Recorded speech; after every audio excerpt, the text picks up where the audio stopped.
relationship with the audience changed through the evolution of the internet and social media?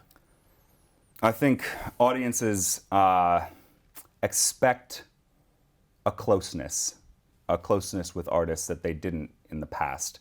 And part of the appeal of social media is that it gives them a more unvarnished and intimate view of an artist's personality and personal values, lifestyle, etc., that they don't usually get as much through the controlled publicity.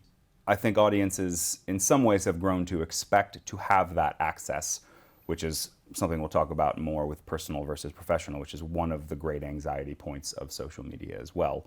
But I think audiences expect that, and it can, I think, help in many ways affect how audiences come to the concert experience by giving them a more refined and a more personally connected view of an artist and the artist's story and the artist's personality that will color how they experience the music making.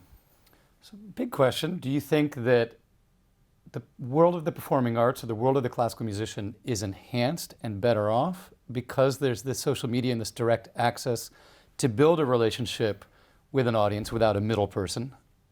It's a complicated question because, yes, I feel that it's one of the changes similar to publicity that in the last 10 or 15 years that artists now have control over their career, and they can actually drive things forward in the same way that an artist can now do their own publicity, which you couldn't 15 years ago, 20 years ago.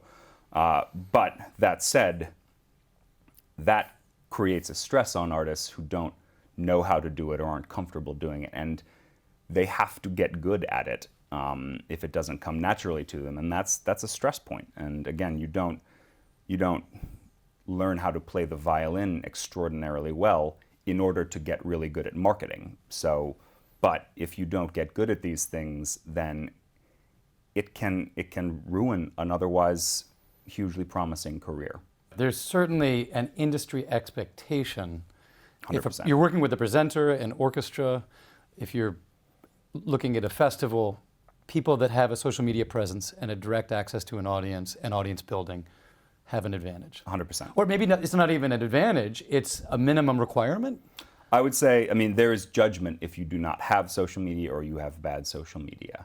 And so, again, that's where it can negatively impact your career. But if you have good social media and you understand how to engage with the social media of the institution, then that can have a major boost to your career. Mm-hmm. One message at Young Concert Artists, when we talk to our artists about career development, working on these kinds of things, the message I like to give is wherever you are at, work to get to the next level. Learn a little bit more, create a structure, get some help, get some guidance. It doesn't have to be mastered overnight, but people have to actually embrace the idea that you can learn this.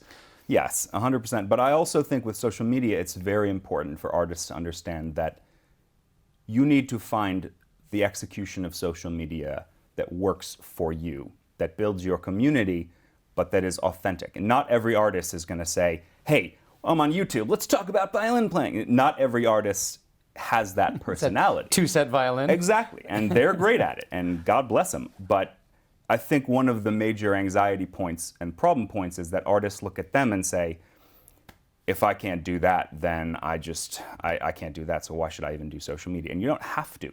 You can find other ways to tell your story and share your unique talent and your unique musical and artistic vision with your community that does not involve that direct kind of communication. So I think that's the most important thing to me, is that artists find a way to do social media that they are comfortable with and they feel is authentic to them, but that also gets results.